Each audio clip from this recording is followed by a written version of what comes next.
কোটা আন্দোলনের পক্ষে আমরা 5 কোটি প্রবাসীর 100% সমর্থন জানাচ্ছি এবং তার সাথে সাথে সারা দেশে শান্তিপূর্ণ আন্দোলনে পুলিশের গুলি এবং ছাত্রলীগের অতর্কিত হামলার তীব্র নিন্দা ও প্রতিবাদ জানাচ্ছি।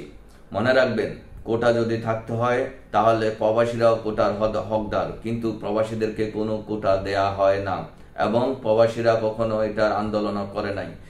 কোটা আন্দোলন একটি যৌক্তিক আন্দোলন।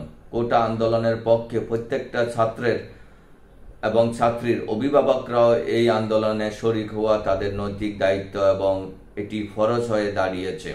কারণ সারা বছর এবং সারা বছর না, শুধু কয়েকটি বছর, কয়েকটি যোগ, অন্তত 2 যোগ শেষে লেখাপড়া শেষ হয়, কিন্তু চাকরি পেয়ে যায় অমেধার তালিকায় শুধুমাত্র কোটা দিয়ে। সেই কোটা এখন আর স্বাধীনতার 53 বছর পরে কোনো মতেই দরকার হয় না।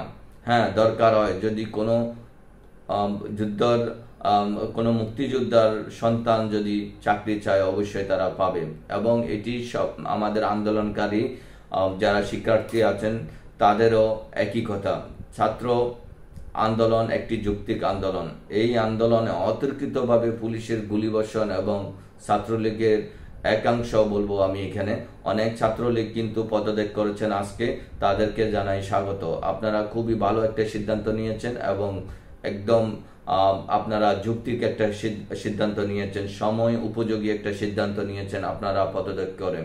এই ছাত্রলীগ করে তো আপনারা চাকরি পাবেন না, আপনাদের চাকরির দরকার। আপনারা লেখাপড়া করতেছেন, অন্তত 1 যোগ 2 যোগ লাগে লেখাপড়া শেষ করে বাইর হতে, তারপর আপনারা চাকরি পান না। মামা খালু না হলে চাকরি হয় না, কোটা দিয়ে চাকরি নিয়ে যায়। টাকা না হলে চাকরি হয় না, ঘুষ লাগে 10 লাখ 20 লাখ, তা না হলে চাকরি হয় না। মেধার জোরে যদি চাকরি না হয় তাহলে লেখাপড়া করে আর লাভ কি? তাহলে তো কোটাই উত্তম।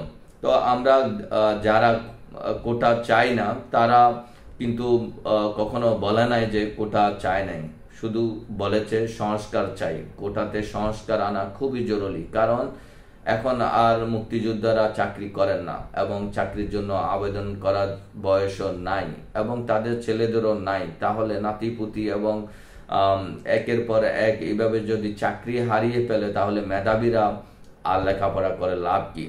তাহলে সরকার বলে দেখ যে শুধু মুক্তিযোদ্ধারা যারা আছে তারাই লেখাপড়া করবে আর না বাকিরা করতে পারবে না। সরকার সব বুঝেও কেন ভান করে, এটার আমরা সঠিক পরিমাপ করতে পারি না। কখনো বলে কোটা বাতিল, আবার কখনো বলে কোটা বাতিল নয়, হাইকোর্ট দেখবে। এইসব হাইকোর্ট দেখিয়ে বাংলাদেশের জনগণকে দমিয়ে রাখতে পারবে না, কারণ বাংলাদেশ সৃষ্টি হয়েছে আন্দোলনের মাধ্যমে।